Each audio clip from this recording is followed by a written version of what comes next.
Next line है, a narrow street sealed in with a lead sky far far from rivers capes and stars of words. अब ये कैसे घरों में रहते हैं? तंग गलियों में इनके घर हैं, पतली पतली पोल्यूटेड गलियां हैं, सील्ड जो बंद हो चुकी हैं, sealed in with a red sky, और उनका स्काई जो बंद है आगे से, जिनका आगे ओपन नहीं है, वो आगे जाने का रास्ता नहीं है, सील्ड हो चुकी, सील्ड है वो गलियां, बंद हैं, विद ए लेड स्काई, और उनका आकाश कैसा है?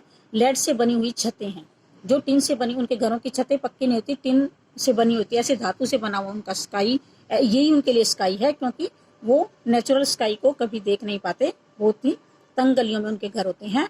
और रिवर्स नदियों से, केप्स घाटियों से, और तारों से भरे हुए जो वर्ड्स हैं वो उनके लिए बहुत दूर हैं, बहुत ज़्यादा दूर हैं वो इन सब चीज़ों से, नेचर से, मीन्स नेचर से बहुत दूर हैं ये सब बच्चे। Surely Shakespeare is wicked the map a bad example with ships and sun and love tempting them to steal. ये निश्चित बात है कि शेक्सपियर इनके लिए बुरा है। मतलब शेक्सपियर क्या है? जो कि नेचर के बारे में, किंग्स और लव के बारे में लिखता है, जो कि ऐसी भावनाओं से ये कोसों दूर हैं, ऐसी इमोशंस ये कभी फील नहीं कर पाते हैं। The map is a bad example, और जो मैप है संसार का नक्शा, वो इनके लिए बुरा उदाहरण है, क्योंकि इन्होंने कभी उन जगहों को देखा नहीं है, उनके बारे में कभी पढ़ा नहीं है। और शेक्सपियर इसलिए भी विकेड एक बुरा एग्जाम्पल है इनके लिए, क्योंकि वह एक इंग्लिश पोएट है, और इंग्लिश इन बच्चों को अच्छी तरह से पढ़नी भी नहीं आती है। विद शिप्स, और ये कैसा है? ये मैप में क्या है? शिप्स हैं, सन, जहाज, सूर्य, और जो लव, प्यार, टेम्पटिंग देम, ये सब जो इमोशंस है वो उन्हें क्या करते हैं? जो चीजें और इमोशन है, लव है, ये उन्हें चोरी करने के लिए प्रेरित करता है। टेम्पटिंग मतलब उनको ललचाता है ये सब, और वो चोरी करने के लिए बाध्य होते हैं, और उस तरफ आगे बढ़ते हैं ये।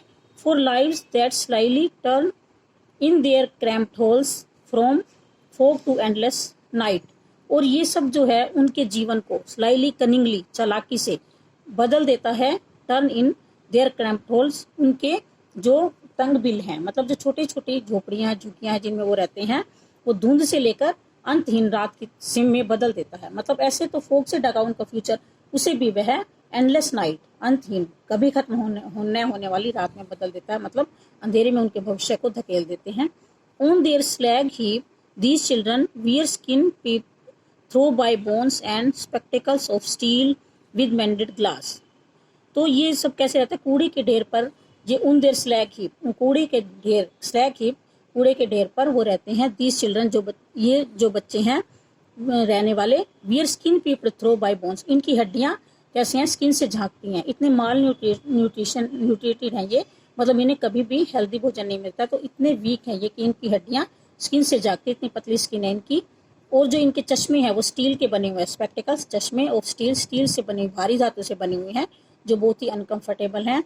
विद मेंडेड ग्लास, और ऊपर से इनके जो चश्मों में जो ग्लास लगे हुए हैं वो भी जोड़े हुए हैं, मेंडेड हैं, टूटने के बाद जोड़े हुए हैं दोबारा से। Like bottle beats on stones, जैसे कि पत्थर पर कांच के टुकड़े पड़े हुए हों। All of their time and space are foggy slum, उनका पूरा समय और पूरा स्थान क्या है? ये धुंध से भरी हुई स्लम्स है, झुग्गियां हैं।